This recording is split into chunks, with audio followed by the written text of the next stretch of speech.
Well,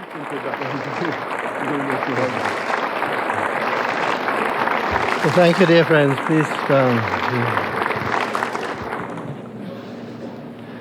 Well, this is a great joy for Louise and me to be here. 1977 seems an awful long time ago, and I'm rather glad it's a different time of year. January, it was quite chilly. I made the mistake of walking down, staying in Evanston, of walking down towards the lake with the wind behind me. And so I didn't realize it was quite so cold until I turned around to walk back again. And my ears nearly dropped off, so I promptly brought myself a fur hat, which I still have. And I've only used it once since, and that was when one winter Louise and I visited Romania, and our daughter was doing a year of service there, and it came in very handy in Romania. The temple, of course, is so beautiful now. It's cleaning and things have gone on since I was last here.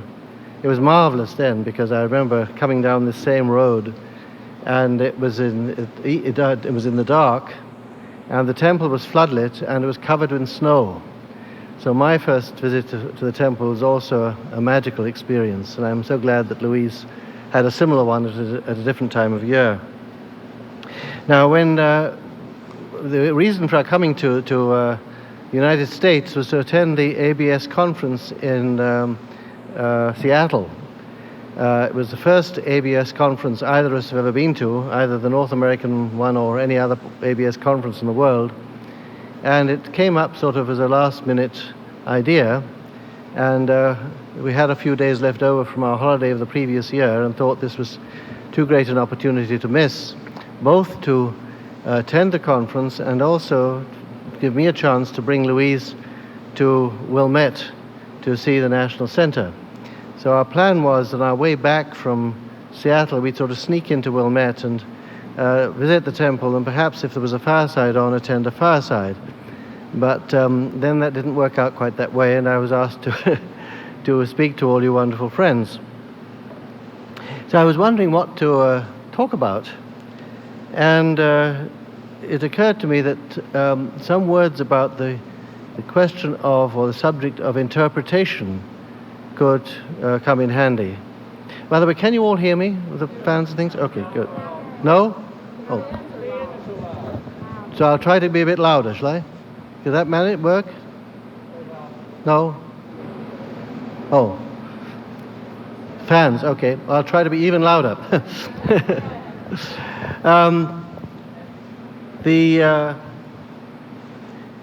There is, of course, various meanings to the word interpretation, and I think this is one of the things we have to learn in the faith, to understand that the same word has many different meanings.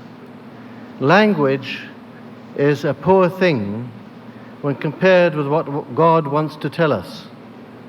If you try to put yourself in the place of a manifestation of God, coming to this world with the knowledge that's needed to take mankind forward a whole 1,000 years in its evolution, and then having to explain that to people in their own language.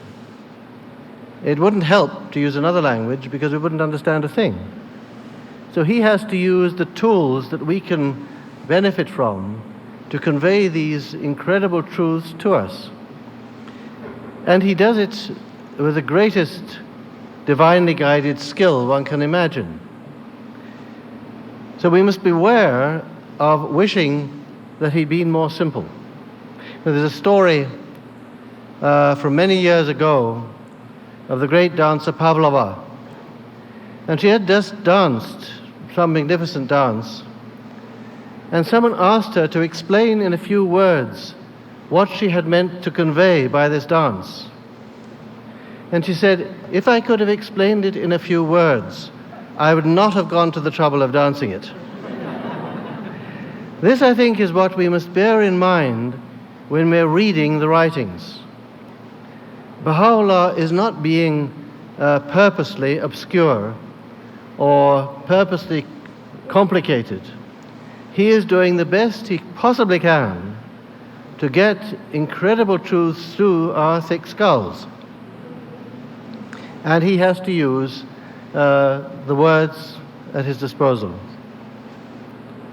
Now this, of course, applies in general to our own thinking about the revelation, about anything, to use our own minds in trying to work out what it is that's trying to be conveyed to us.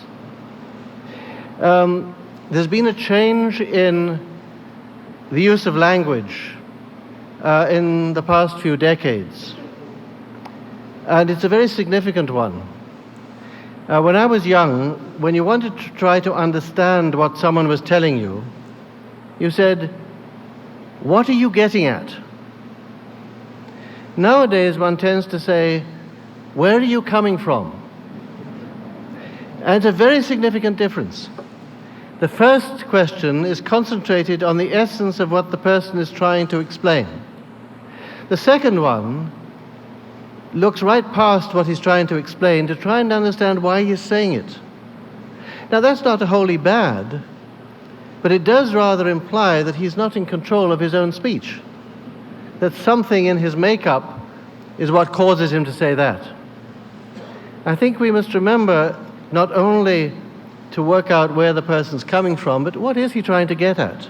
Above all, when we're reading the writings and studying the writings of the Shoghi Effendi.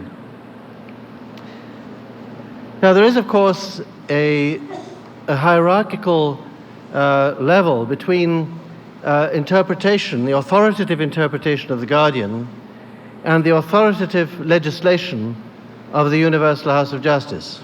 Inevitably, because the Word is the supreme authority in the faith.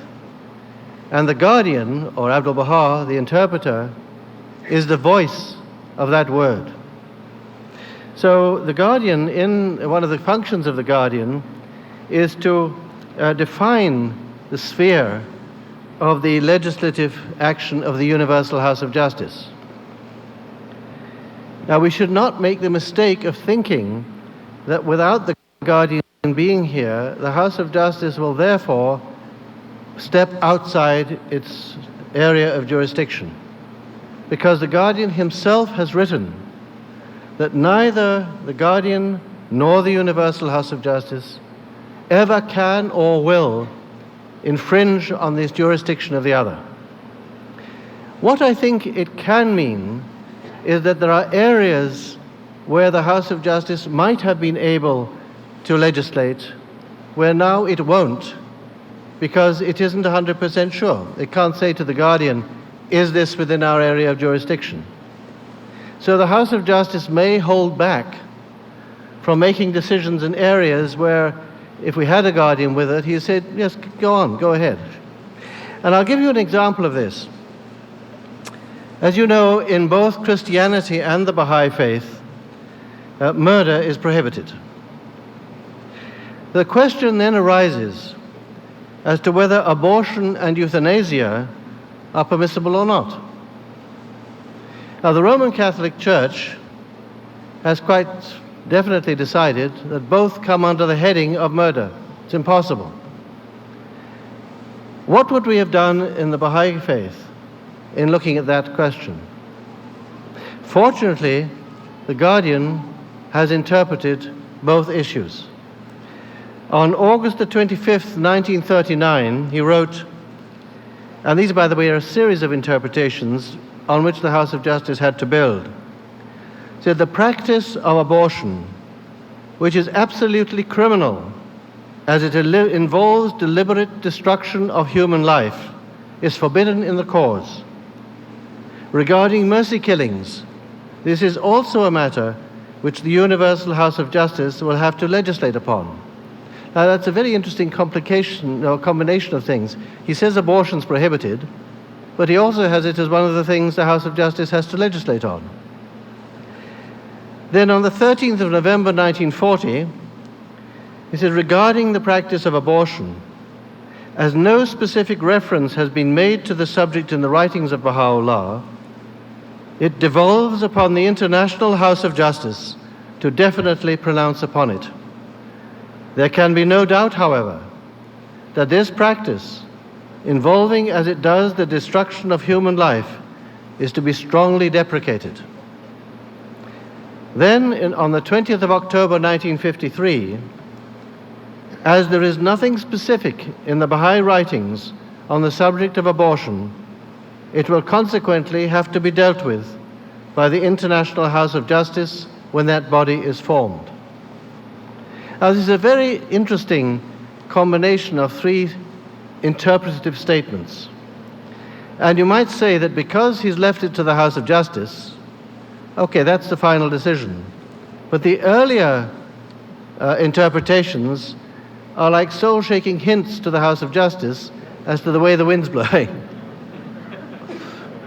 Now, so the House of Justice had to examine these interpretations, and its ruling was that to have an abortion just for the sake of getting rid of an unwanted birth is absolutely forbidden.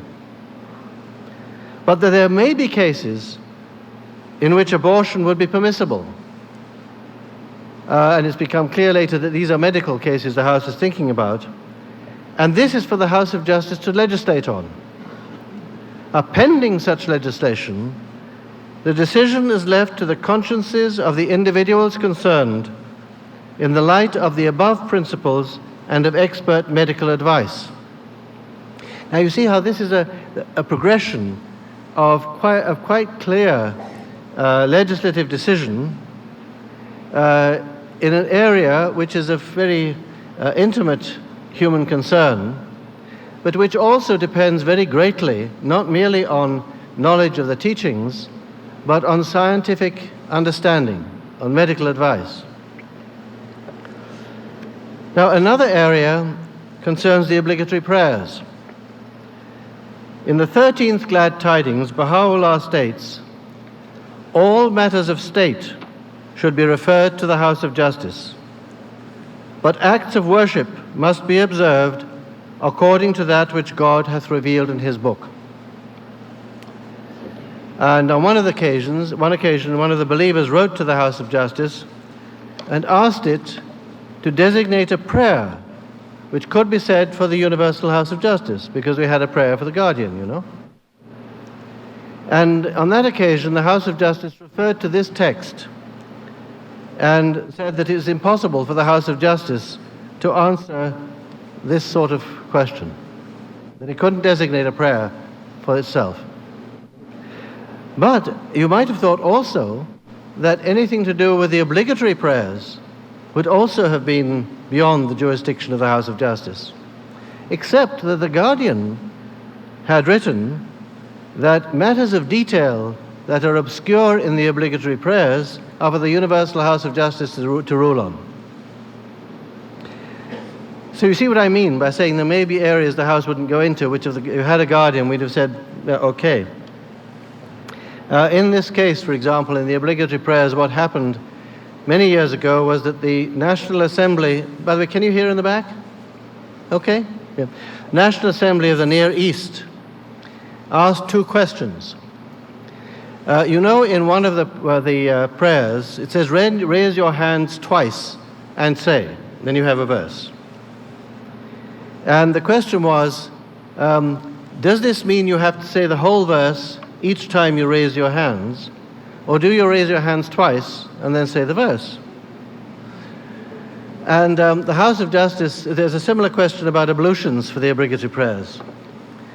And I think on these two questions, the House of Justice spent about 2 years before it made a decision, because it got all the texts, consulted them, all the interpretations of the guardian.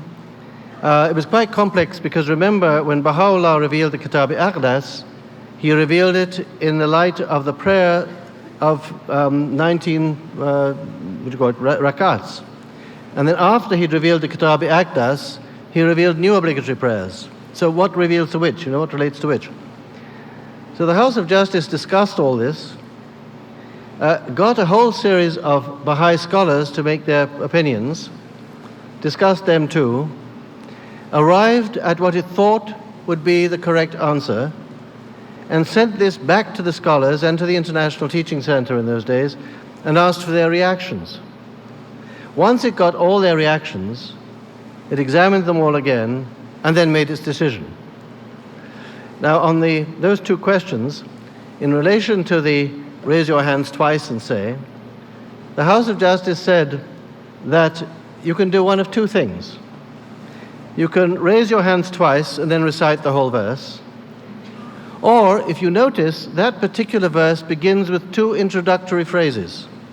So you can raise your hands once for one of the introductory phrases, and then raise them again for the rest of the verse. It's up to the individual to decide. In regard to the ablutions, the House of Justice decided that you should have ablutions before the long and the short and the medium obligatory prayer, but that the words of the verse are only compulsory for the medium prayer. Now, these are quite minor things about praying. People have been praying the obligatory prayers for years without knowing the answers. But it shows how the Guardian has made it possible for the House to explain things in that area.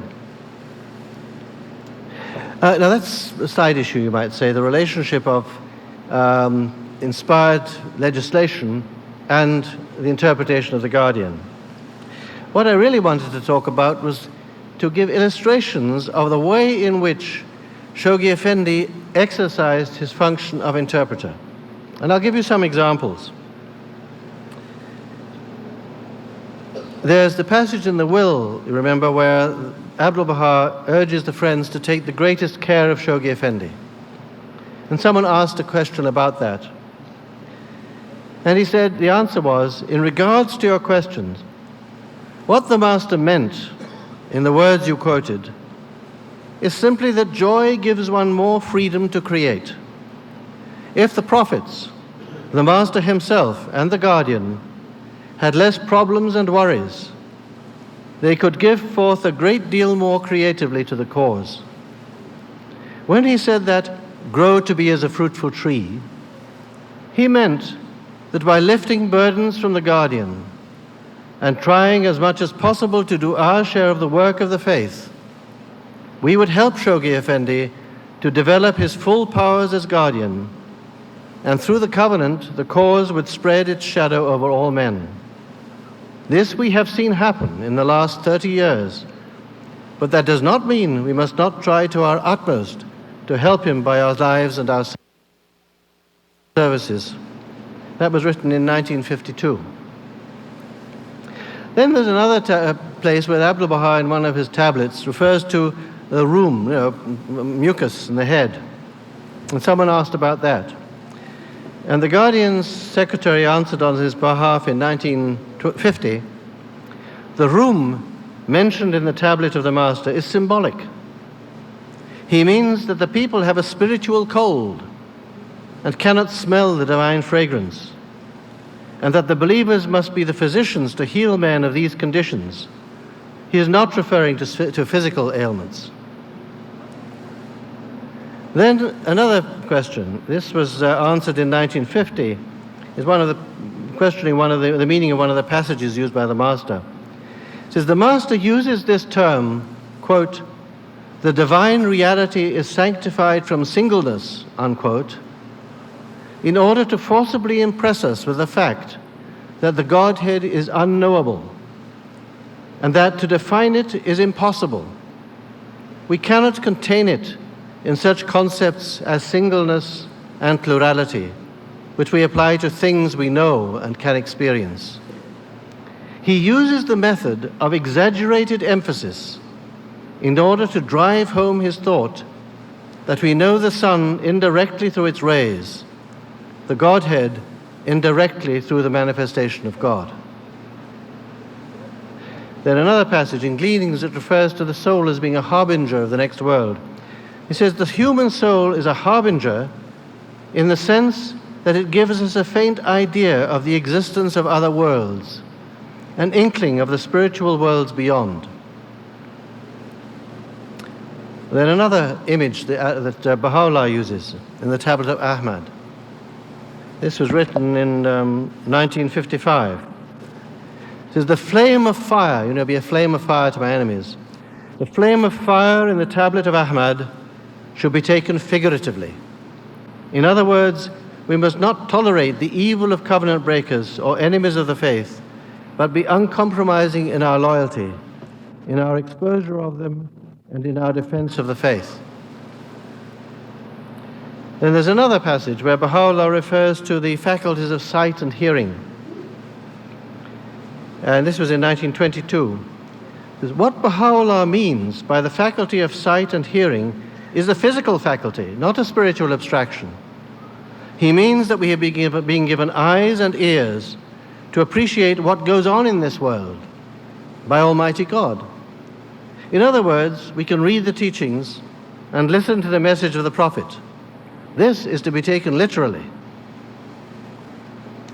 And then another expression in Gleanings 70, page 70. So the expression in Gleanings page 70, quote, "Him who is at the distance of 2 bows," unquote, should not be taken literally, but it has an allegorical meaning, indicating nearness or close proximity. Then in 1937, there's a passage in the Hidden Words, which will be familiar to you. It says, Hidden Words, Persian section. The expression, "tend my raven locks and not wound my throat." You know, it's about the Baha'u'llah speaks of the comb was given you to tend his raven locks, not to wound his throat. Is an allegorical warning by Baha'u'llah against the misuse of anything bestowed on him in the world. It's bestowed by him, on the world. Now then, there's a reference the Guardian made to the Kalimat-i Firdawsiyya, the words of paradise. He quotes what Baha'u'llah says there. "We have formally ordained that people should converse in 2 languages. Yet efforts must be made to reduce them to 1. Likewise the scripts of the world, that men's lives may not be dissipated and wasted in learning divers languages. Thus the whole earth would come to be regarded as 1 city and 1 land." So one of the believers wrote and said, how does this relate to Baha'u'llah's injunction to have an international auxiliary language in addition to one's native language? And the Guardian answered through his secretary in 1946, "What Baha'u'llah is referring to in the 8th leaf of the Exalted Paradise is a far distant time when the world is really 1 country and 1 language would be a sensible possibility. It does not contradict his instructions as to the need immediately for an auxiliary language." Now, the interesting thing about these specific ones is to realize how many ways the Guardian uses in interpreting the scriptures. We not only learn what the specific passages mean, but we receive an object lesson in studying the writings. We see that some passages are to be taken literally, others allegorically. Some are even stylistic exaggerations to produce an intended effect, and some relate to a different stage in the development of the dispensation than do others. So we should not only remember what the Guardian said in these particular cases, but these facts about the revelation. We must bear in mind when studying them what's meant, what is Baha'u'llah doing here. And the same thing, I think, relates also to the instructions of the Guardian and the instructions of the House of Justice. That one should think, how does this affect me? Because sometimes a number of the requests and so on sent out from the World Centre, which are questions to the whole world, obviously relate only to 1 country or to certain countries and not to others. And we're trying hard to overcome this problem and, as it were, tailor the requests to different national assemblies. But I remember in the statistical reports some years ago, national assemblies were asked to report how many tribes were represented in their country. And we had a rather touching letter from the National Assembly of Greece saying that they had a couple of pioneers from Ghana or Ethiopia and they were to belong to this tribe and that tribe, but they were sorry that's all they had. But of course the House of Justice wasn't thinking of Greece when it was asking for the names of tribes. And one should realize that. So when the House of Justice encourages one thing, it doesn't mean drop everything else. We were in Sweden, for example, Louise and I on holiday. Our son was living in Sweden then. And we had a meeting with the Friends to discuss the introduction of training institutes. And they had a very interesting series of deepenings going on in the south of Sweden, which were succeeding very well. And the friends came in a very puzzled look and said, does this mean we must now give up all that and just stop deepening and only have training institutes? And so we said, of course not. The fact that the House of Justice is introducing training institutes, it is introducing a particular type of activity which is desperately needed in the Baha'i community. It doesn't say drop everything else. The community grows as a human being grows. And as it grows, it starts new lines of action, new areas of activity.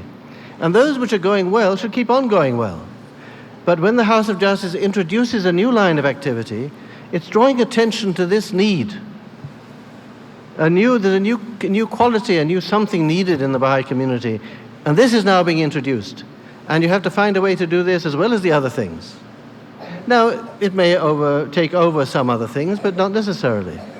But this is always a difficulty. Human beings have a tendency to oscillate from one extreme to the other. And if you read the Guardian's letters over the whole of his guardianship, and indeed the letters of the House of Justice since 1963, you'll find that many of them are simply pulling the believers back from one extreme to the middle, as a result of which they shoot off in this direction, so it pulls them back again to the middle there, and they shoot off in this direction. This is a regular pattern. It's not just the Baha'is, human beings do that. So this is one of the bounties of divine guidance in the faith, that it can keep the cause on an even keel, and not continually tacked backwards and forwards. Now, there are, of course, matters in which the Guardian refused to give interpretation at all. And I'll give you a few examples of this. He says, we have no way of knowing what science Baha'u'llah meant when he said it would largely eliminate fear, as no further mention of it was ever made in the teachings. The Guardian cannot identify anything with this statement. To do so would be to depart from his function as interpreter of the teachings. He cannot reveal anything apart from the given teachings. Then, concerning the points you mention in the Epistle to the Son of the Wolf, page 32, these were never, so far as we know, further elaborated by Baha'u'llah. They remained hidden within the realms of his infinite knowledge, just as did the universal language, which in that same book he mentions. And then lastly, as to your question regarding the possibility of an artificial production of life by means of an incubator, this is essentially a matter that concerns science, and as such should be investigated and studied by scientists. So the Guardian didn't just sort of pull out of the air a nice answer to any difficult question. He was interpreting the writings, not revealing. And again, by the way, in the same way, he used to stress that he wasn't prophesying.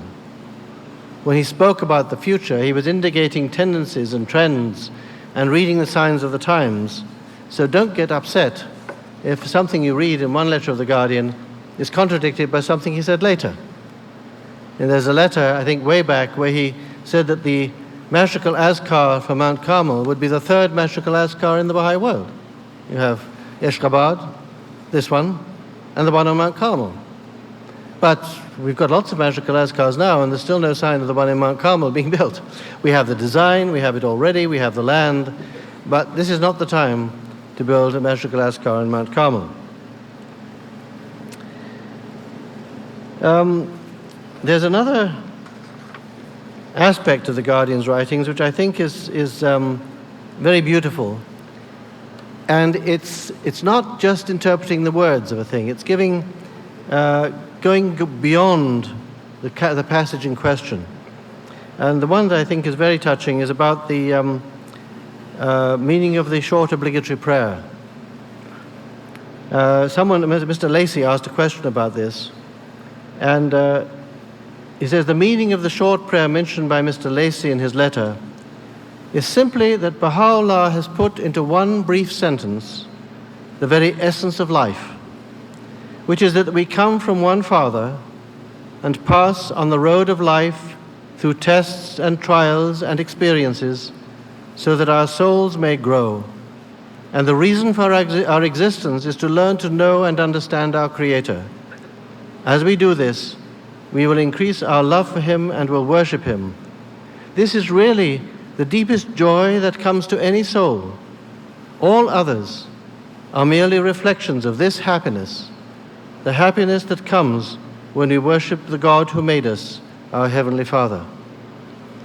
Now that, I don't know whether you call that an interpretation or a commentary, but it's a wonderful expression of the Guardian's insight into the meaning of the short obligatory prayer.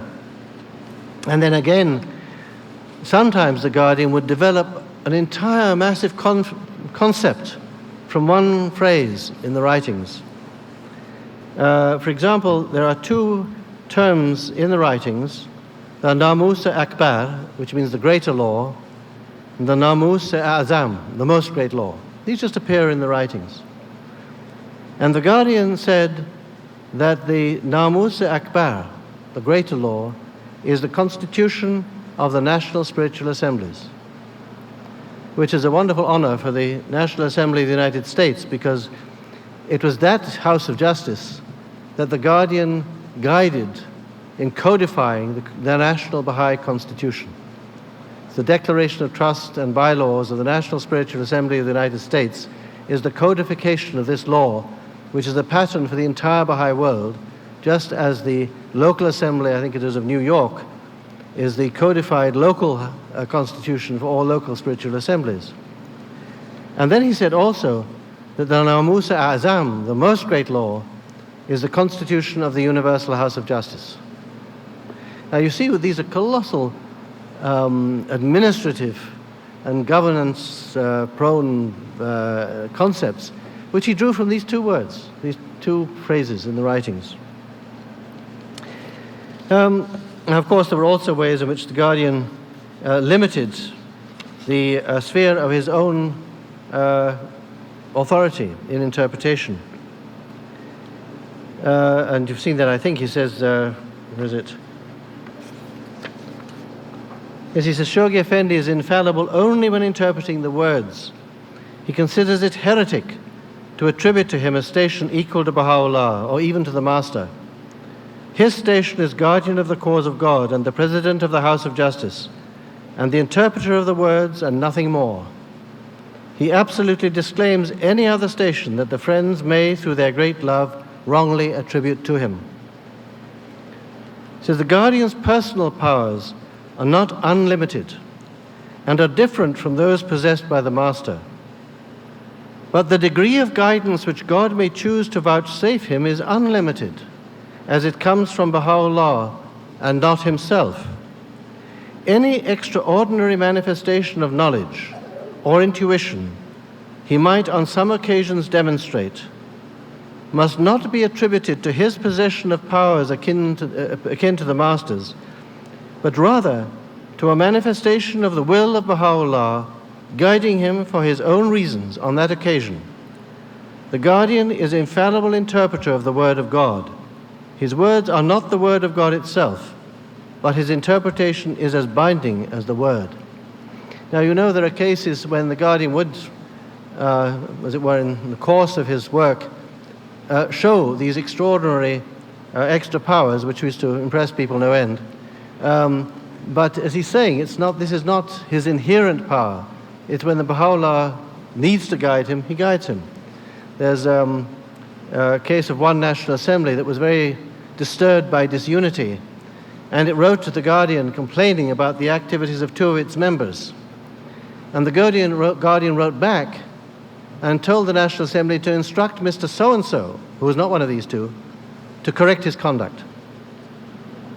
And what was happening was this particular member was, as it were, inciting each of the others against one another. Then there's another occasion which the friends who were in Haifa remember, when the Guardian came into the room one day, furious, waving a letter saying, he's lying, he's lying. And then they realized the letter was unopened. So there are signs that the Guardian showed in here, but you shouldn't think, therefore, the Guardian is omniscient or omnipotent. The similar thing happens with the House of Justice. There are cases when the House of Justice is obviously being guided by God to do something which is not normally within its you may say, sphere as the legislature of the faith. There was a case, sometimes you can put it down simply to its studying of the subject, sometimes not. On one occasion, I remember the House of Justice was studying a particular problem, and all 9 members were quite happy about what we were thinking of deciding. And that was the evening. And there was no disagreement, but one member suddenly said, let's wait till tomorrow morning before we make this final decision. So we said, okay, it wasn't a rush. So the House waited till the next day, and when the meeting opened the next morning, information had received overnight, which completely changed the picture of the decision taken the previous night. Now, therefore, don't think from that the House of Justice is omniscient. The Guardian wrote himself that the Guardian likes to be given information from the Friends. He says he likes to be provided with facts by the Friends when they ask his advice. For although his decisions are guided by God, he is not, like the prophet, omniscient at will, in spite of the fact that he often senses a situation or condition without having any detailed knowledge of it. So, and he says also, anything that is not in the teachings, the Guardian does not pass upon. These are matters for scientists and specialists. Now, in the same way, the House of Justice's guidance is limited in certain areas by the Will and Testament of Abdu'l-Baha and by the interpretations of the Guardian. But I think in certain areas, like as in the case of the Guardian, in the protection of the faith, Baha'u'llah protects his cause by guiding the institution at its center. This happens, for example, in the case, I think, of declaration of covenant breaking. There was a case which is a wonderful thing happened. You know, in the Guardian's lifetime, the covenant breaking in the Holy Land began to spread from the Holy Family, began to spread outward to other places in the Middle East. And the situation became really poisonous, and the Guardian had to quarantine certain places in the Middle East. And he said if he hadn't done that, this covenant breaking would have spread to Persia and destroyed the cause in Persia. And there were 2 towns particularly that he cordoned off. One was Beirut and one was Iskandarun in Turkey. And when I became a Baha'i, those were 2 towns no Baha'i was allowed to set foot in on pain of breaking the covenant. They were different into 2 towns. Beirut was a complete mishmash of covenant breakers, shaky Baha'is, and very strong, staunch Baha'is. Iskandarun was entirely filled with covenant breakers because at one point the Guardian had in Iskandarun instructed the Friends that all true Baha'is must leave Iskandarun. Whoever remains has broken the covenant. So they remained there. Now, in the early years of the House of Justice, it received a lot of letters from the Baha'is of Iskandarun repenting their covenant breaking. So it asked Mr. Furatan to go to Iskandarun and see each one of the Baha'is there, everyone who had written, and come back to tell the House of Justice whether he accepted their repentance as being sincere repentance. And so he went. You can't do a thing like that en masse. He went and met with every one of the Baha'is, as far as he could, in Iskandarun, and came back and reported to the House of Justice that he was satisfied that these Baha'is were repentant. There was one letter from one of the Baha'is that the House of Justice felt uneasy about. So it asked Mr. Furatan, did you really understand this Baha'i to have repented? He said, as a matter of fact, I wasn't able to see him. He was away from Iskandarun at the time, but his mother and the other Baha'is assured me that he was as repentant as they were. So the House of Justice asked him to go back to Iskandarun and see this Baha'i, or this person. And so he went and interviewed this person and found that what had happened was he'd said to other people at the time, this House of Justice is no House of Justice. I'm going away. You just tell them what you like, and they'll accept me back. And the House of Justice didn't. Now this, I think, is a protection of the faith, the protection the faith has in very serious cases like this. In Beirut, there was a wonderful outcome because the situation in Beirut, as I mentioned, was very mixed. And the House of Justice asked an auxiliary board member from Morocco, Abdullah Mesbah, to please go to Beirut, try and sort out who are the loyal Baha'is, deepen them, and report back about the condition of the community.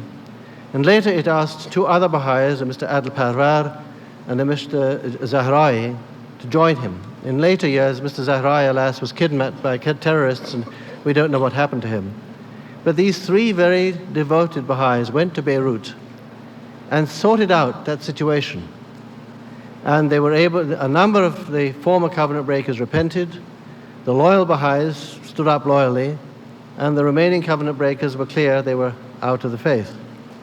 And that was the beginning of the revivification of the whole cause, not only in Beirut, but in Lebanon and the surrounding country. And now, as you know now, we have a very strong National Assembly in the Lebanon, in Beirut.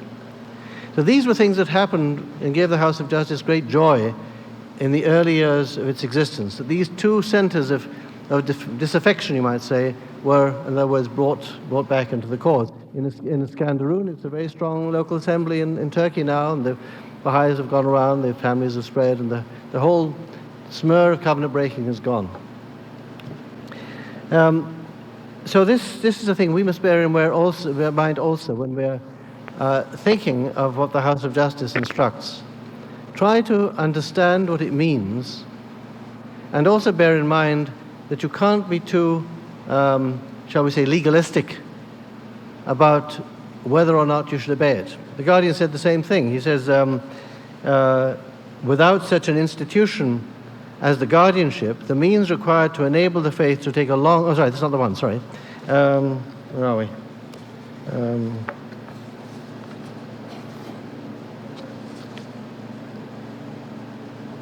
Yeah, I can't find it, but I'll tell you what it is. Anyway, the point he makes in this is that the Guardian isn't... obviously, he is different in his what he says. He says if he gives an instruction, the Baha'is must obey it, whether it's an interpretation or not. If he instructs, he must be obeyed. But if he gives advice, it's exactly what he says. It's advice. And the believer should decide whether or not he'll follow it. And the same thing happens with the House of Justice. And I've heard friends say, well, if the House of Justice advises you, I mean, that's as good as a command. But it isn't. The House of Justice can speak the English language. If it wants to instruct, it instructs. If it wants to advise, it advises. And one of the reasons is that when a person has a personal issue, there are so many factors that affect it. That person's own condition, his livelihood, his family, all sorts of things which the House of Justice can't possibly get a complete report on. So the House of Justice looks at the situation and considers the various factors, the point of view of the faith, the point of view of the person, and then gives its advice as to what it seems the course he could follow.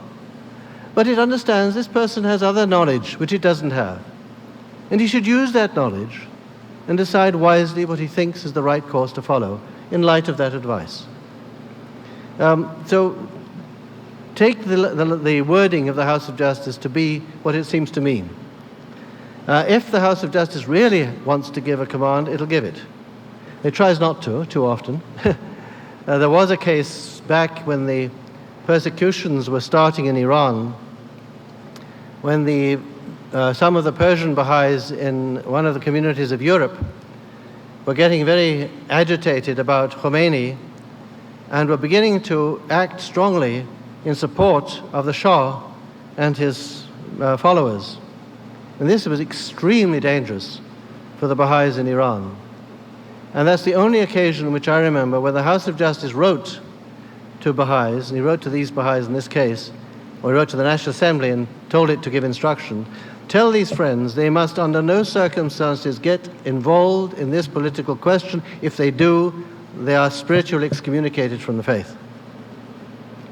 Normally the House of Justice doesn't go that far, but it was leaving no doubt that this was an instruction, not advice. But when it gives advice, it gives advice. Now, there's a very interesting comment in the dispensation about another function of the guardian. This is the one I began reading a couple of minutes ago. He says, in the dispensation of Baha'u'llah, Shoghi Effendi wrote that without such an institution as the guardianship, the means required to enable the faith to take a long and uninterrupted view over a series of generations would be completely lacking. Now, I've heard friends relate this statement to the fact that the guardianship is a hereditary institution, and that it was this hereditary factor that would provide the means to the faith to take this long view. Now, I haven't seen any explanation in the Guardian's writings of this particular passage, but it seems to me that although there is, of course, an element of truth in the assumption, the mere fact that each guardian would have succeeded his father in office does not seem an adequate basis for the exercise of such an exclusive function. The function of inspired interpreter, however, does imply it. As interpreter, the guardian is able to understand not only the outward meaning of the writings, but their inner implications. Although others, by studying the writings and the progress of human affairs, can gain some idea of the way society will develop, the guardian alone could clearly see the whole panorama of Baha'u'llah's intention and could delineate for us the course that the manifestation of God sees as lying before us.